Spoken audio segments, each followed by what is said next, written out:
Assalamualaikum warahmatullahi wabarakatuh. Bismillahirrahmanirrahim. Alhamdulillahi rabbil alamin. Wabihi nasta'in ala umurid dunya waddin. Wassalatu wassalamu ala ashrafil mursalin sayyidina wa habibina wa maulana wa qurrati a'yunina Muhammadin wa ala alihi wa ashabihi wa man tabi'ahum bi ihsanin ila yaumiddin. Rabbi syrah li sadri wa yassir li amri wahlul 'uqdatam min lisani yafqahu qawli. Rabbi zidna ilma warzuqna fahma, amin ya rabbal alamin. Amma ba'du. Teman-teman semua, seperti biasa setiap minggu pagi saya mengadakan kuliah Ihya tematik ya. Ini adalah pertemuan yang keempat dan tema kita masih berkisar mengenai soal pengetahuan, ilmu ya, dan keunggulan pengetahuan, keutamaan mempelajari pengetahuan ya, belajar dan mengajarkan pengetahuan. Dan pembahasan mengenai pengetahuan ini seperti Anda tahu, ini adalah bab pembukaan dalam kitab Ihya ya. Dan dalam kuliah Ihya tematik ini saya membuka tanya jawab ya, terutama pertanyaan yang terkait dengan tema yang kita bicarakan dalam pertemuan pagi ini, yaitu mengenai keutamaan pengetahuan dan argumentasi atau dalil kenapa ilmu itu dianggap sebagai sesuatu yang utama secara nalar ya. Kemarin kita sudah dua minggu yang lalu, karena minggu yang lalu libur, 2 minggu yang lalu saya sudah menjelaskan ya keterangan Al-Ghazali tentang dalil-dalil ya di dalam Al-Quran, Al-Hadis, dan juga di dalam Al-Athar, ucapan-ucapan dan pendapat para sahabat tabi'in dan tabi'ut tabi'in terkait dengan tema ini. Nah, kemudian setelah pembahasan itu, kemudian Al-Ghazali menjelaskan, dan ini yang akan saya terangkan pagi ini, tentang kenapa ilmu itu dianggap sebagai sesuatu yang utama, yang punya fadilah dalam bahasa Arabnya itu ya. Fadilah, ini istilah kunci, fadilah itu. Fadilah itu ya keunggulan, keutamaan ya. Kenapa ilmu dianggap sebagai sesuatu yang utama?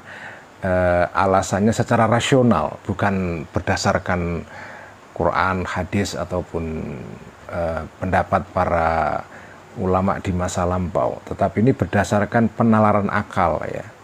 Nah, sebagian sudah saya terangkan dalam bagian sebelumnya bahwa Al-Ghazali menjelaskan mengenai keutamaan ilmu secara rasional ini berdasarkan urut-urutan seperti ini ya. Beliau memulai pembahasannya dengan membagi sesuatu yang al-marghubu fihi ya, sesuatu yang dihasrati manusia atau orang pada umumnya. Jadi kalau mau dilakukan taksonomi atau pembagian ya, sesuatu yang diinginkan manusia itu secara umum dibagi 3. Ada sesuatu itu yang diinginkan karena alasan-alasan di luar sesuatu itu. Ada sesuatu yang diinginkan karena memang dirinya sendiri layak diinginkan, ada alasan yang intrinsik di dalam sesuatu itu. Ada sesuatu yang diinginkan karena alasan keduanya, karena alasan eksternal dan juga internal. Nah, sesuatu yang diinginkan karena alasan eksternal, alasan-alasan di luar sesuatu itu, apa contohnya? Contohnya adalah emas dan dinar dan dirham ya, mata uang emas dan perak ya. Nah, emas dan perak itu diinginkan ya bukan karena dirinya sendiri sebetulnya kan, karena dia disepakati sebagai alat pertukaran. Jadi kalau seandainya manusia itu tidak memberikan nilai kepada emas dan perak ya sebagai alat pertukaran, ya mungkin orang tidak menginginkan itu. Ya kayak sekarang kayak apa namanya yang lagi viral saat ini ya, cryptocurrency atau uang kripto ya, atau non fungible token itu NFT itu apa sih NFT itu kan token saja. Token itu kan ya kode saja kan, kode ya, kayak token listrik gitu kan.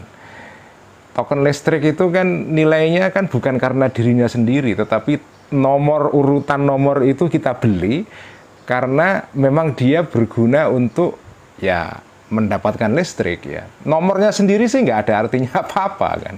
Jadi sesuatu diinginkan karena alasan di luar dirinya.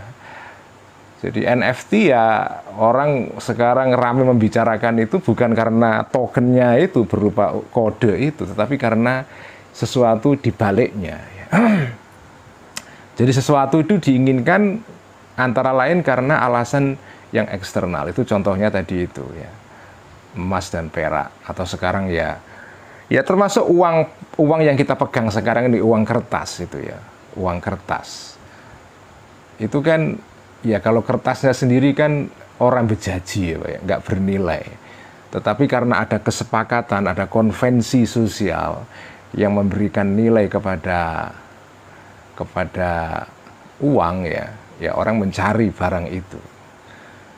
Nah, kemudian ada sesuatu yang diinginkan karena sesuatu dalam dirinya sendiri. Memang dirinya sendiri itu memang layak diinginkan, dicari ya.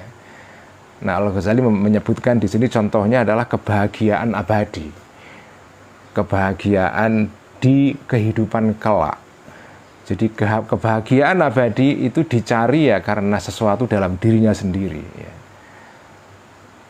Bukan karena sesuatu yang lain, tapi karena alasan yang internal, yang intrinsik di dalam sesuatu itu.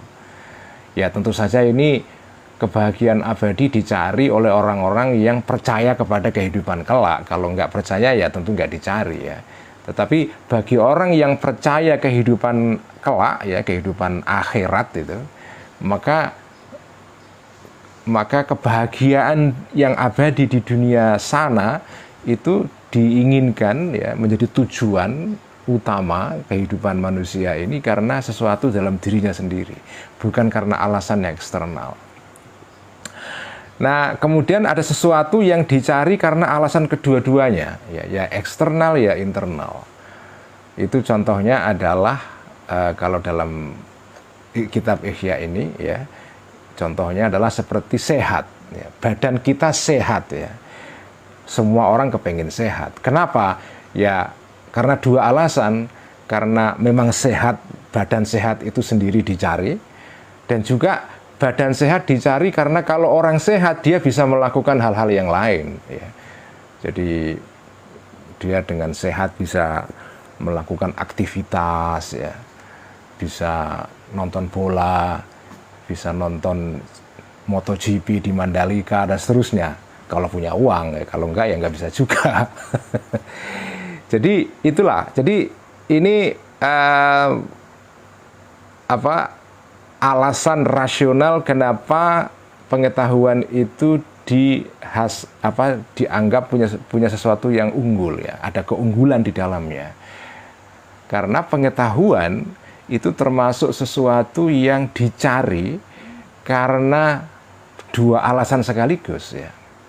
Pengetahuan itu semua orang menginginkan pengetahuan karena pengetahuan sendiri itu sesuatu yang mulia, dicari karena dia sendiri itu memang mulia. Ada istilah Al-Ghazali, ada kelezatan di dalam mencari ilmu itu. Di dalam memperoleh ilmu itu ada kelezatan. Orang begitu tahu sesuatu itu mendapatkan kelezatan, mendapatkan joy, ya, kegembiraan itu. Tetapi juga ilmu dicari karena dengan ilmu itu kita bisa meraih hal-hal yang lain. Ya. Kita menjadikan ilmu sebagai wasilah untuk mencapai tujuan-tujuan yang lain. Misalnya kita bisa mencapai kebahagiaan abadi di kehidupan kelak, ya, itu juga hanya bisa diraih kalau kita punya ilmu. Kalau kita nggak punya ilmu, kita tidak akan bisa meraih kehidupan atau kebahagiaan yang abadi di dunia nanti. Jadi ilmu itu adalah termasuk kategori sesuatu yang diinginkan, dihasrati, karena keutamaan dalam dirinya ilmu itu sendiri, dan juga karena alasan di luar dirinya. Jadi dia punya dua alasan sekaligus ya. Itulah kenapa ilmu itu utama. Dia dicari karena di dalam dirinya sendiri ada sesuatu yang istimewa. Dia dicari juga karena kalau dapat ilmu bisa dipakai, kalau kita memperoleh ilmu kita bisa mencapai sesuatu yang lain. Itulah keutamaan ilmu secara rasional ya. Ini penalaran ala Al-Ghazali ya, tentu saja ya. Nah, itu keutamaan ilmu ya. Keutamaan mengajarkan ilmu dan belajar ilmu secara rasional itu juga ada alasannya. Jadi tadi kan keutamaan ilmu ya, ilmunya sendiri utama. Belajar ilmu dan mengajarkan ilmu itu juga ada keutamaan di dalam dirinya, ada fadilah itu ya, ada fadilah. Nah, apa alasan secara rasional ya fadilahnya belajar dan mengajarkan itu ya. Nah, kalau dalam pandangan Al-Ghazali itu begini penjelasannya ya. Ini alasan rasional, ini nggak ada dalam Quran dan di dalam Quran tidak ada, dalam hadis tidak ada. Ini penalaran ala Al-Ghazali, ini temuan beliau sendiri untuk menjustifikasi ya keutamaan ilmu, keutamaan belajar ilmu dan keutamaan mengajarkan ilmu. Nah, bagian berikut ini menarik karena di sini ada teori Al-Ghazali mengenai soal politik gitu. Nah, inilah reasoning atau penalaran ala Al-Ghazali. Kenapa mengajarkan dan belajar ilmu itu sesuatu yang utama? Beliau menjelaskan begini. Manusia pada umumnya ya. Manusia itu kan hidup pasti ada tujuan ya. Ada sesuatu yang ingin dicapai, ada maqasid, ada sesuatu yang dituju. Nah, tujuan manusia itu di dalam kehidupan ini itu kan secara garis besar ada tujuan yang terkait dengan kehidupan sekarang, ada tujuan yang terkait dengan kehidupan nanti, ada tujuan yang terkait dengan dunia saat ini, dan ada tujuan yang terkait dengan kehidupan kelak itu. Jadi ini penalaran ala Al-Ghazali untuk menjelaskan keutamaan belajar dan mengajar ya. Nah, tujuan yang terkait dengan dunia kelak, dengan kehidupan kelak akhirat ya, itu tidak bisa dicapai kalau tidak dimulai di dunia ini. Anda tidak bisa mencapai kebahagiaan di dunia nanti kalau Anda tidak juga mengurus dunia sekarang ya. Jadi tujuan di akhirat itu bisa dicapai kalau kita juga bisa mencapai tujuan yang ada di dunia ini, karena dunia ini adalah persiapan menuju kepada kehidupan kelak. Jadi kalau mengikuti pandangan ini sebetulnya keliru persepsi orang tentang Al-Ghazali, misalnya yang mengatakan bahwa kehidupan akhirat itu penting tapi dengan mengabaikan kehidupan dunia. Itu kan seringkali ada sebagian orang yang menuduh Al-Ghazali itu sebagai orang yang bertanggung jawab menanamkan pemahaman di kalangan umat Islam bahwa kehidupan dunia ini nggak penting ya. Nggak penting. Alasannya antara lain karena dalam kitab Ihya ini ada pembahasan tentang zammud dunia, mencela dunia ya. Karena itu disimpulkan, wah kalau gitu Ihya ini ajarannya adalah membuat atau menganjurkan orang Islam untuk menjauhi dunia, meninggalkan dunia, tidak mengurus dunia, hanya fokus kepada akhirat saja. Nah, itu keliru. Jadi di sini kita membaca keterangan Al-Ghazali ya, bahwa tujuan manusia itu ada dua, tujuan dunia dan tujuan akhirat. Tujuan di akhirat tidak bisa dicapai kalau tujuan di dunia tidak dibereskan dulu. Karena keberhasilan kita mengurus dunia itu menjadi syarat kita bisa meraih kebahagiaan di akhirat nanti ya. Ad-dunya mazra'atul akhirah, itu istilah yang dipakai dalam kitab Ihya dan dipakai oleh banyak para ulama ya. Dunia itu adalah sawah ladang untuk menjadi modal di dalam perjalanan menuju kepada akhirat nanti. Jadi ya mengurus dunia penting, karena begitu dunia tidak kamu urus ya akhirat tidak dicapai juga ya. Dan dunia ini adalah ya merupakan sarana ya, atau ya jalan yang untuk menjadikan kita bisa sampai kepada tujuan akhir, yaitu bertemu atau sampai kepada tujuan akhir, yaitu Allah Subhanahu wa Ta'ala. Tentu saja dunia bisa menjadi sarana mencapai kebahagiaan di akhirat. Syaratnya adalah kita tidak menjadikan dunia sebagai satu-satunya tujuan. Jadi ya menurut saya pandangan yang fair tentang Al-Ghazali adalah ya seperti pandangan ulama Islam pada umumnya ya, bahwa ya memang tujuan akhir kita, final destination kita itu kehidupan di akhirat. Tetapi kebahagiaan di akhirat ini, tujuan akhir ini tidak bisa dicapai kalau kita nggak menyiapkan prasyaratnya. Prasyaratnya itu ada di dunia ini. Karena itu mengurus dunia, ya, mengelola dunia itu menjadi penting. Cuma mengelola dunia ini tidak dipandang sebagai tujuan pada dirinya. Jadi orang ini tidak lam yattakhidh ad-dunya mustaqarran wa watanan. Orang ini tidak menjadikan dunia sebagai tanah air terakhir, ya. Ya. Memang NKRI harga mati, tapi NKRI bukan tujuan akhir. Tujuan akhir bagi orang beriman adalah ya kehidupan kelak. NKRI hanya instrumen sementara saja, wasilah gitu ya, menuju kepada tujuan akhir, yaitu kehidupan kelak itu. Nah, mengurus dunia, ya, membangun dunia ini, menyelenggarakan dunia ini, mengurus dunia ini tidak bisa kalau kita tidak melakukan pekerjaan, tidak melakukan sesuatu yang produktif, ya, tidak menjalani sesuatu yang disebut dengan khiraf, ya, pekerjaan-pekerjaan. Jadi sampean tidak bisa memakmurkan dunia sebagai wasilah atau instrumen menuju kepada kehidupan abadi kelak ini kalau Anda tidak bekerja di dunia ini. Makanya pekerjaan itu penting. Bukan pekerjaan dalam pengertian ini ya, pekerjaan kantor, bukan. Ya itu termasuk juga, tapi ini pekerjaan di dalam pengertian yang lebih besar daripada sekedar job dalam pengertian tadi, dalam job dalam pengertian modern itu, job atau employment, orang punya kerjaan yang menghasilkan uang, bukan itu. Tapi ini pekerjaan dalam pengertian pekerjaan membangun dunia ini. Nah, pekerjaan membangun dunia ini itu secara garis besar dibagi atas 3 kategori.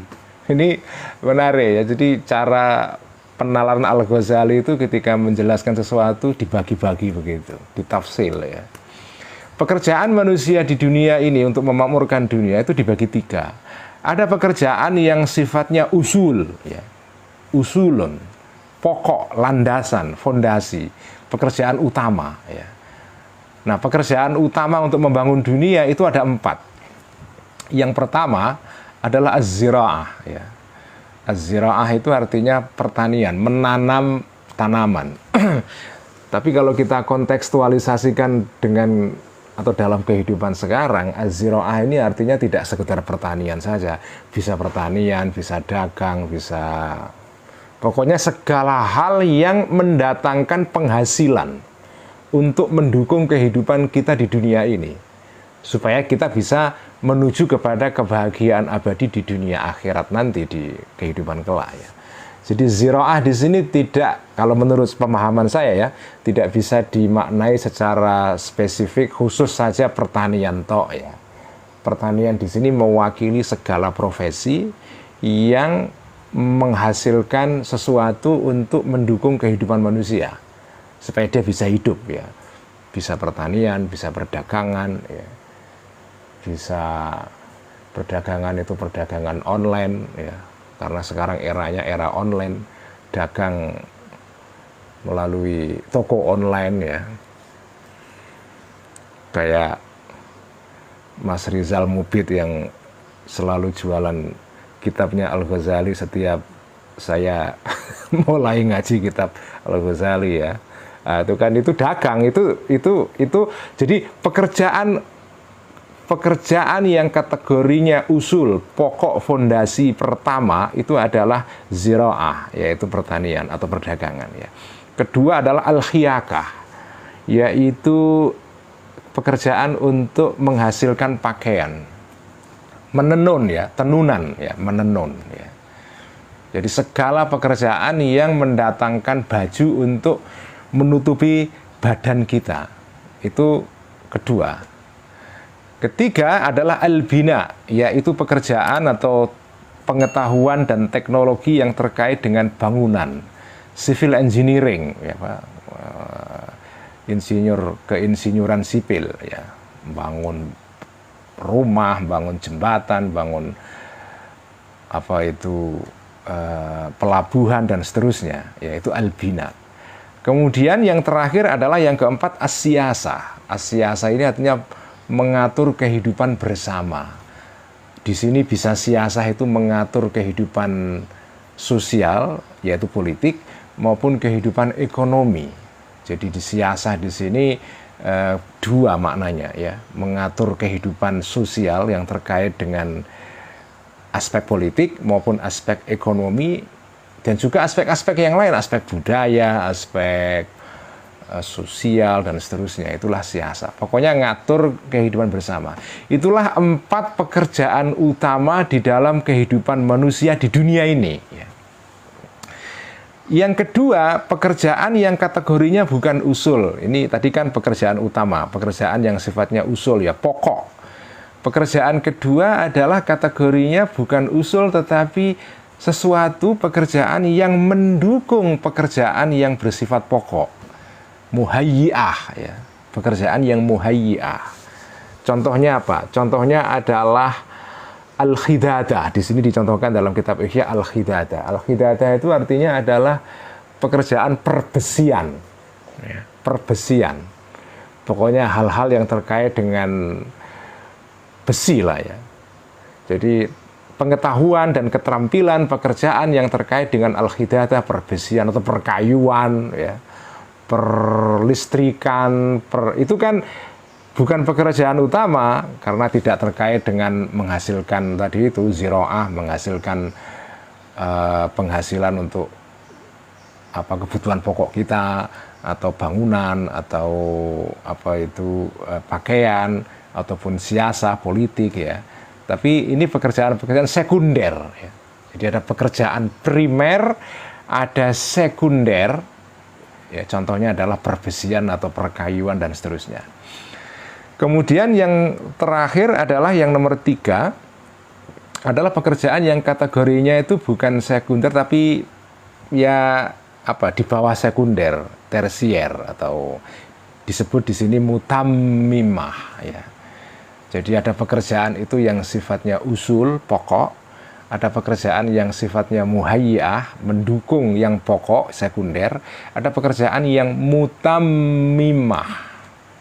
Mutammimah ya. Mutammimah artinya menyempurnakan. Artinya dia tidak pokok dan juga tidak sekunder tapi ya menyempurnakan ya. Suplemen ya, suplemen. Misalnya pekerjaan atau keterampilan deplok atau deplok itu menumbuk padi, menumbuk tepung, menumbuk ya, keterampilan seperti membuat roti ya, teknik bercocok tanam, bukan menanamnya tapi berteknik bercocok tanamnya ya.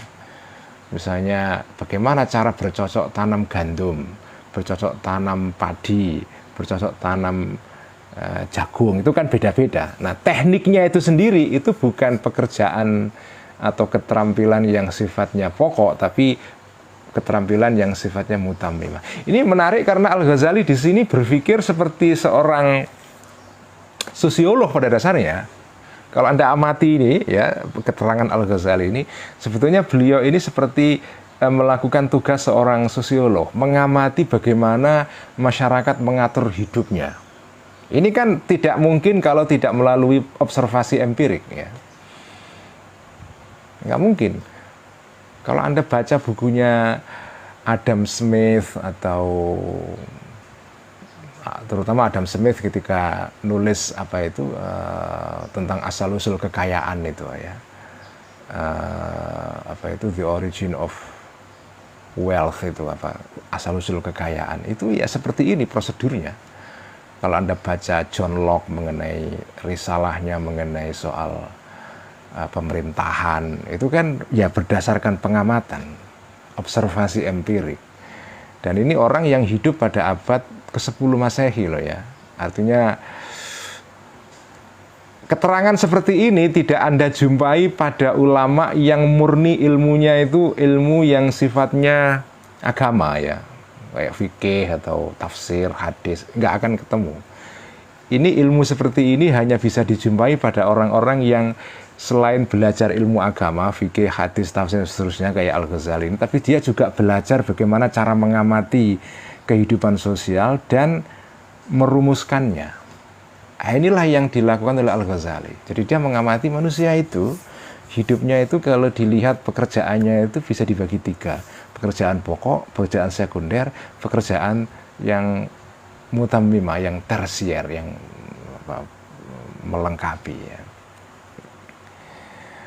Sebagaimana tubuh manusia, nah ini menarik. Jadi pekerjaan manusia di dunia ini dikaitkan juga dengan struktur tubuh manusia. Jadi memang ini salah satu cara berfilsafat ala era Al-Ghazali, ya. Jadi manusia ini tubuhnya itu mewakili apa yang ada dalam kehidupan sosial. Tubuh manusia ini kalau jenengan teliti itu juga 3 kategori. Ada organ tubuh yang utama, seperti misalnya hati, otak, ya. Itu kan organ utama. Ada organ yang sekunder yang melayani organ pertama, seperti misalnya apa ya, sistem pencernaan, al-maidah, sistem pencernaan, perut itu, ya, dengan segala isinya. Itu kan bukan organ utama, karena organ utama itu ya jantung atau otak, ya. Tapi ini organ utama, organ sekunder, yaitu perut. Jadi ini kayak pekerjaan yang sifatnya membantu pekerjaan utama yang dilakukan oleh otak dan jantung misalnya. Kemudian juga ada organ tubuh yang sifatnya itu tidak primer dan juga tidak sekunder, tapi pelengkap, ya. Seperti misalnya sistem otot, ya, otot, muscle, ya, otot dan seterusnya, atau misalnya jari-jari, ya, telinga, ya, itu kan organ yang sifatnya menyempurnakan itu, ya. Jadi tubuh manusia itu juga strukturnya mencerminkan struktur pekerjaan manusia di dalam alam nyata ini, ya. Jadi ada korelasi antara tubuh manusia dengan dunia di luarnya. Ya, ini sesuai dengan konsep yang memang populer di kalangan para sufi, ya. Manusia itu kan jagat cilik. Dunia di luar manusia itu jagat gede. Jadi manusia ini kayak alam kecil. Alam kecil ini ringkasan, ikhtisar dari alam besar ini. Struktur di dalam diri manusia itu berkorelasi dengan struktur yang ada di alam raya ini. Jadi ada apa ya, hubungan antara diri manusia dengan dunia di luarnya. Ini salah satu cara pandang yang khas bagi kalangan para filosof, para ulama di era Al-Ghazali, dan ini juga kita jumpai di dalam misalnya filsafat Yunani, ya, di dalam filsafat Kristen abad pertengahan, ya. Jadi sebelum masuk ke era modern, begitu masuk era modern itu kan beda. Begitu kita masuk ke era modern ada rupture, ada qati'ah, ada keterputusan. Keterputusan, manusia diasingkan dari dunianya, alienasi. Dalam konsepsi filsafat tradisional seperti difahami oleh Al-Ghazali, enggak. tubuh manusia, struktur dalam diri manusia itu berkorelasi dengan struktur di luarnya. Ya, jadi manusia ini ya alam raya ini manusia juga ya. Cuma manusia dalam skala yang besar. Alam raya yang dalam skala kecil ya manusia ini. Makanya ada makrokosmos, ada mikrokosmos. Ada jagat gede, ada jagat cilik ya. Jagat cilik itu ringkasan ikhtisar dari jagat gede. Strukturnya sama ya. Kalau jagat cilik rusak, jagat gede juga rusak. Jagat gede rusak, jagat cilik juga ikut rusak. Kalau ada kerusakan lingkungan di dalam habitat manusia, jagat cilik manusia juga rusak juga. Kalau ada kerusakan di dalam jagat cilik manusia, dalam jiwa manusia, lingkungan manusia juga rusak juga. Jadi kerusakan lingkungan itu bisa terjadi karena dua hal.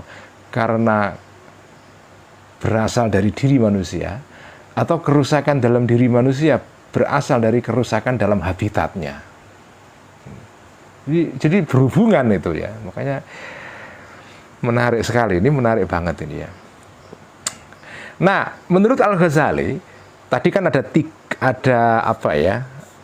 pekerjaan yang sifatnya pokok, itu kan ada 4 tadi itu. Ada menanam, menenun untuk pakaian, membangun untuk papan rumah ya, dan siasa, yaitu mengatur kehidupan bersama. Di antara 4 pekerjaan yang utama ini, yang paling unggul di antara keempat-keempatnya adalah pekerjaan yang disebut dengan siasa ya. Jadi teknik untuk mencari pengupo jiwa, rezeki maisha ya, entah pertanian, perdagangan itu, atau teknik membangun, teknik menenun untuk menghasilkan sandang, pangan dan seterusnya dan papan, itu semuanya di bawah, statusnya itu di bawah pekerjaan yang disebut dengan siasa, politik. Politik dalam pengertian ngatur kehidupan bersama ini. Nah, saya ingin memberikan perhatian ini untuk menutup keterangan atau ceramah saya pada pagi hari ini sebelum nanti saya buka tanya jawab ya. Saya ingin memberikan emphasis atau pertekanan untuk masalah ini atau keterangan mengenai hal ini, tema mengenai siasa ya. Jadi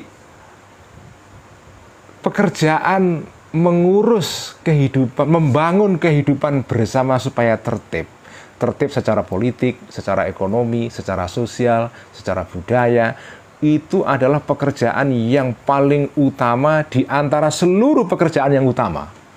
Ya, tadi kan 4 pekerjaan utama kan, yang paling unggul ini siasa ini. Nah, siasa politik itu dibagi atas 4 level ya.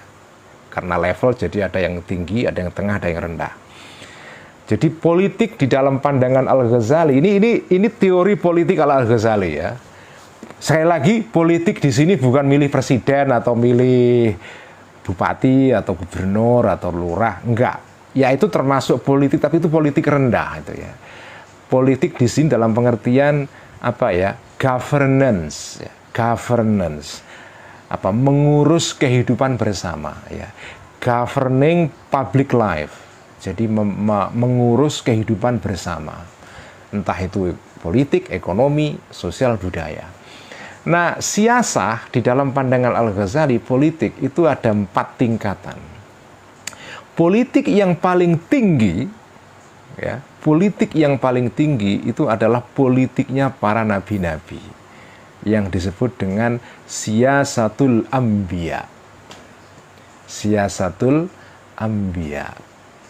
Politiknya para nabi. Nah, politiknya para nabi ini, ciri-cirinya ini adalah lingkupnya, artinya daerah operasinya itu menyangkut orang awam dan orang khawas, orang elit, orang terpelajar dan orang yang tidak terpelajar. Itu semua tercakup di dalam politik kenabian ini. Karena nabi itu tugasnya tidak hanya berdakwah untuk orang yang pinter-pinter saja, untuk orang yang punya titel doktor ya, atau sarjana. Nabi itu juga tugasnya untuk mendakwai dan memperbaiki kehidupan orang awam juga, ya, bukan hanya orang pintar saja. Itulah ciri politik kenabian.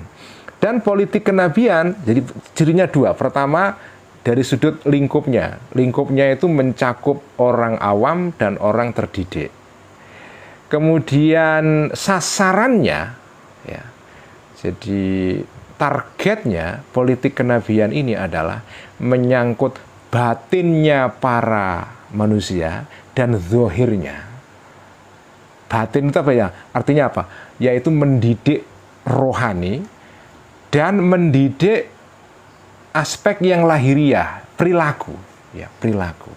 Jadi tugas para nabi itu, politik para nabi itu adalah mencakup sekaligus hal yang zahir dan batin. Yang menjadi sasaran politik para nabi-nabi, artinya dakwah para nabi-nabi, ya, itu ya memperbaiki batinnya manusia dan sekaligus memperbaiki aspek perilakunya dalam interaksi sosialnya, ya. Itulah ciri khas politik kenabian. Karena itu politik kenabian ini sifatnya totalistik, ya, totalistik, total.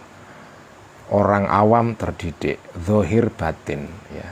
Kalau dalam istilah HAM itu ya, ruang internum, ruang eksternum.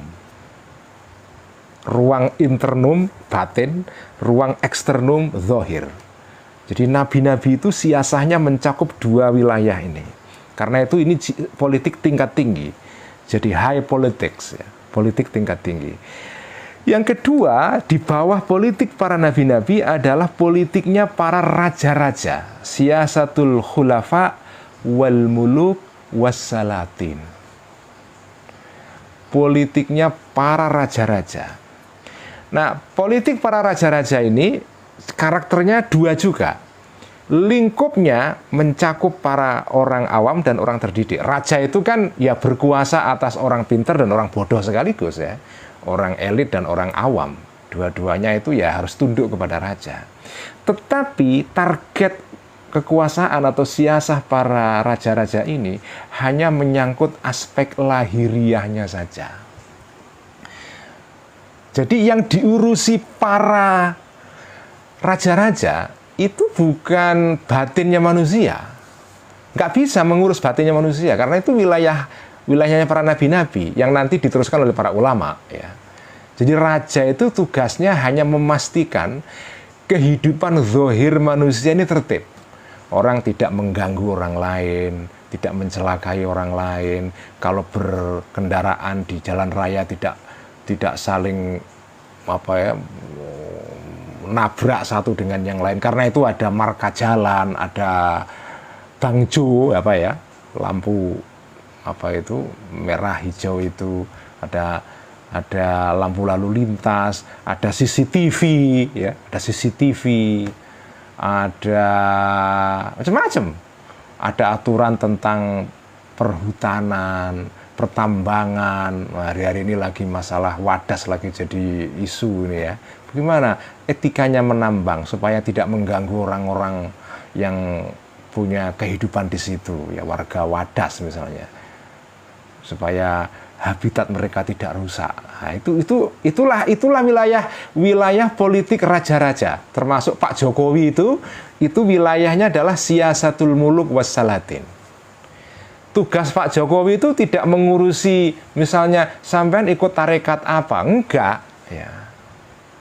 Enggak itu, ya. Jangan ini kira-kira bahagia atau tidak, itu bukan urusan Pak Jokowi. Itu presiden itu atau raja-raja itu urusannya adalah urusan zahir. Urusan batin, urusan hubungan kamu dengan Allah, ya. Kamu ini mengikuti mazhab apa dalam fikih Syafi'i atau itu bukan urusan kekuasaan itu. Kekuasaan itu tidak mengurusi itu. Ini menarik loh. Al-Ghazali sudah membedakan antara tugas raja-raja dan nanti berikutnya politik ketiga adalah siyasatul ulama. Politiknya para ulama sebagai pewaris para nabi. Nah, politiknya para ulama ciri-cirinya adalah ya, mereka ini lingkupnya, karena ulama ini ya orang-orang yang punya ilmu, politik mereka ini terbatas hanya kepada orang-orang yang pinter, yang terdidik. Nanti untuk orang awam ada sendiri tugas politiknya. Jadi ini kita bahas dulu politik para ulama. Politik para ulama, siyasatul ulama itu lingkupnya hanya ngurusi al-khawas, al-khassa, orang-orang yang khusus, orang terdidik, bukan orang awam. Nah, target mereka hanya mengurus mengurus batin, batinnya. Jadi makanya tugas ulama itu kan bagaimana membantu orang-orang yang punya ilmu atau yang belajar kepada mereka untuk mencari ilmu supaya mendapatkan ilmu untuk memperbaiki batin mereka, supaya rohaninya tidak dipenuhi dengan iri hati, dengki, kebencian dan segala macam. Itu jadi urusan para ulama itu adalah forum internum, mendidik rohani masyarakat supaya menjadi orang baik. Kalau urusan ada orang mengganggu orang lain, membunuh segala macam, itu urusan pemerintah. Ada orang melanggar marka jalan, itu urusan polisi. Kiai tidak ngurusi itu. Ya kalau kiai disuruh ngurusi soal lalu lintas ya repot juga ya. Habis tenaganya nanti. Ada pembabatan hutan yang ilegal, itu urusan Kementerian Lingkungan Hidup. Ada urusan mengenai infrastruktur, ya urusannya Pak Basuki, PUPR ya. Urusan perkereta apian ada gangguan, ya urusannya Menteri Perhubungan. Nah gitu. Bukan urusannya ulama. Ulama urusannya adalah mendidik rohani manusia, batin manusia, supaya batinnya ini bersih, supaya bisa mencapai kebahagiaan abadi di dunia akhirat nanti. Terakhir, siasah politik yang terakhir adalah siasahnya para penceramah. Siasatul wu'ath ya. Siasatnya para penceramah. Penceramah itu memang yang diurusi orang awam. Kalau siasatul ulama ini ya, ini profesor orang-orang terdidik lah ya, mahasiswa gitu, orang-orang yang punya ilmu, nulis buku ya orang-orang yang punya kemampuan literasi ya, yang bisa baca. Tapi kalau orang awam itu tugasnya orang-orang penceramah, politiknya para al-wu'ath. Nah, jadi dan tugas mereka, sasaran politik mereka sama seperti para ulama, yaitu mengurusi batin. Ya. Jadi ini menarik karena sebelum mengaji ini, tadi Mas Nu itu dilalah kok tanya sesuatu yang terjawab oleh keterangan Al-Ghazali di sini ya. Mas Nugroho ya, Mas Nu ya. Mas Nu ini santri Ihya dari awal, ya, sejak awal sekali dari 4-5 tahun yang lalu sampai sekarang konsisten ngaji Ihya terus. Terima kasih Mas Nu, dan orangnya penuh dengan pertanyaan. Saya senang sekali Mas Nu ini. Nah, dia resah terus. Mas Nu ini punya pertanyaan-pertanyaan yang banyak dalam pikirannya. Salah satunya adalah pertanyaan dia, saya baca ya. Ini ada, saya nggak bisa baca di sini ya. Pertanyaannya adalah bagaimana konsep Islam tentang pembedaan antara wilayah dunia dan wilayah agama ya, kan dalam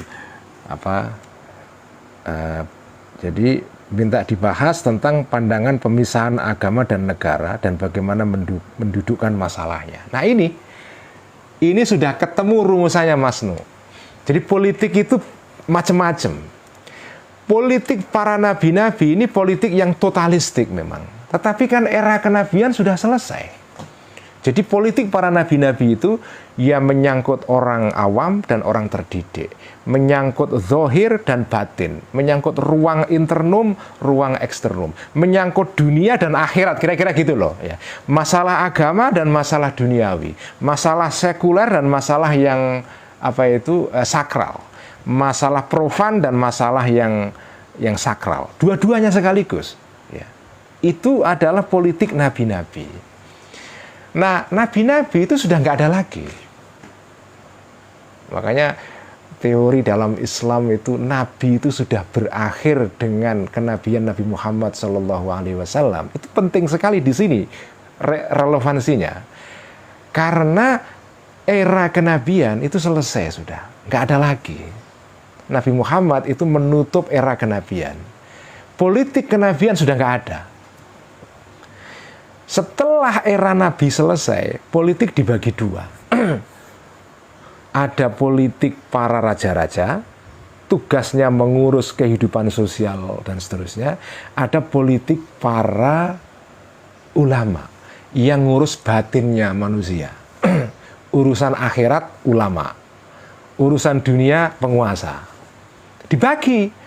Jadi ada mungkin bukan pemisahan, tapi pembagian, division of labor, ada pembagian tugas itu. Ini menarik sekali teorinya Al-Ghazali ini. Jadi tidak betul kalau para ilmuwan politik di barat itu kan banyak yang punya persepsi ya, atau punya pandangan bahwa konsepsi atau teori politik modern yang memisahkan antara urusan agama dengan dunia, antara otoritas sakral dengan otoritas sekular ya, antara pemerintah dengan, antara gereja dengan istana ya, antara pondok pesantren dan istana. Itu pembagian wilayah ini adalah temuan dunia barat. Menurut saya tidak seluruhnya tepat, dan sudah banyak sarjana yang membuktikan bahwa itu keliru ya. Keliru ya.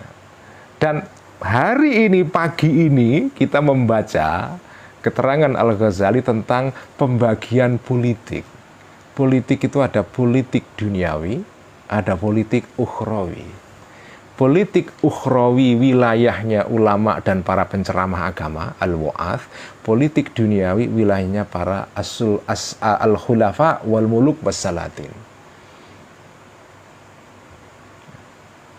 Itu ya. Nah, ini semua siasah ini tidak bisa dikerjakan kalau nggak ada ilmunya. Ya.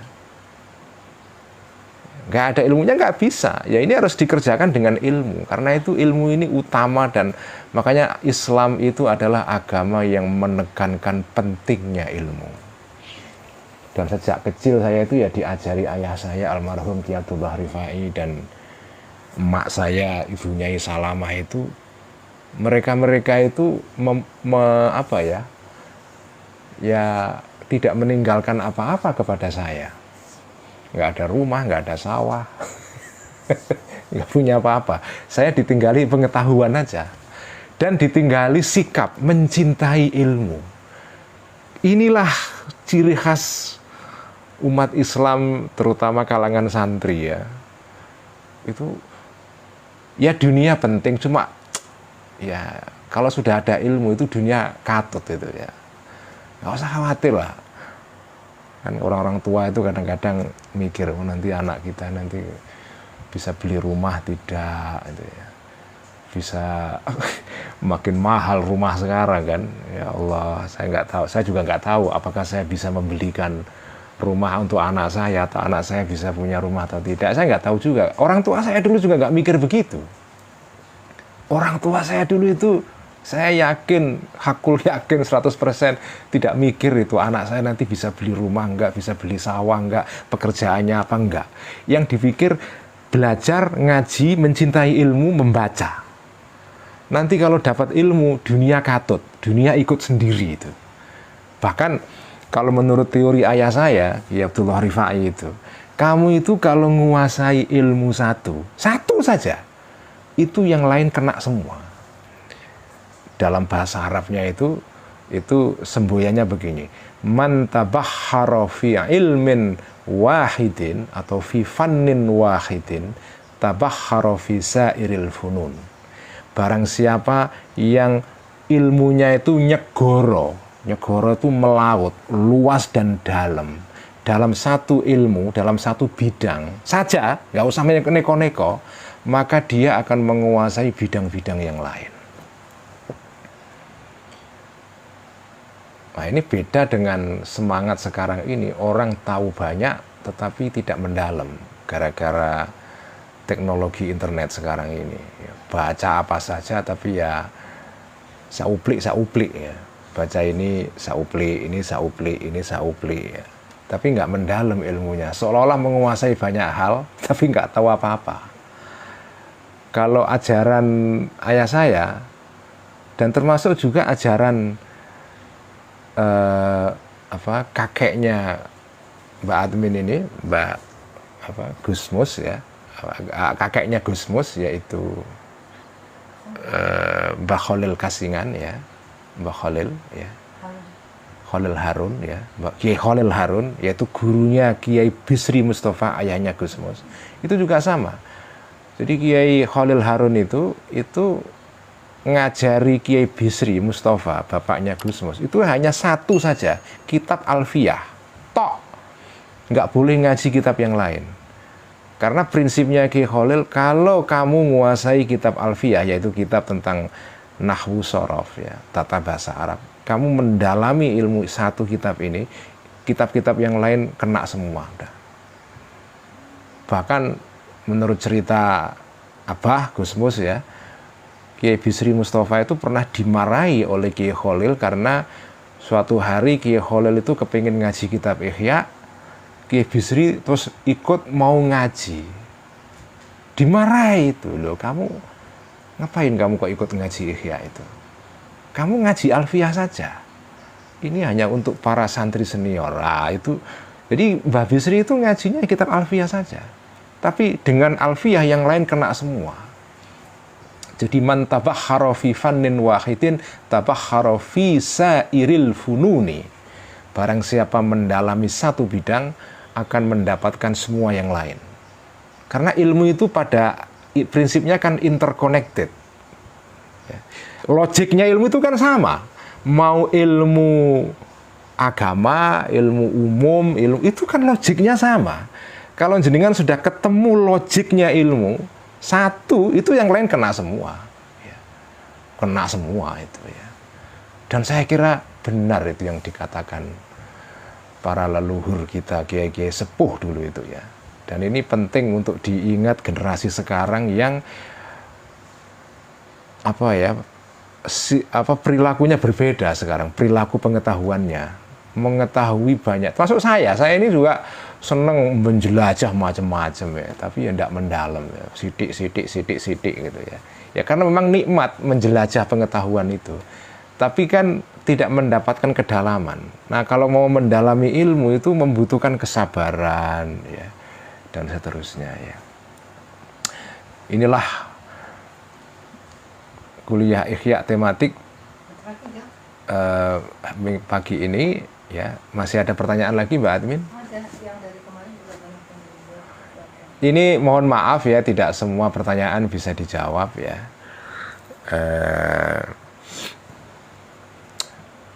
Ya kan nggak semua harus dijawab semua ya. Tapi bertanya itu sendiri sudah berpahala ya. Jadi jenengan yang bertanya nggak dijawab itu nggak masalah ya. Itu sudah berpahala satu ya. Kalau dijawab pahalanya 2.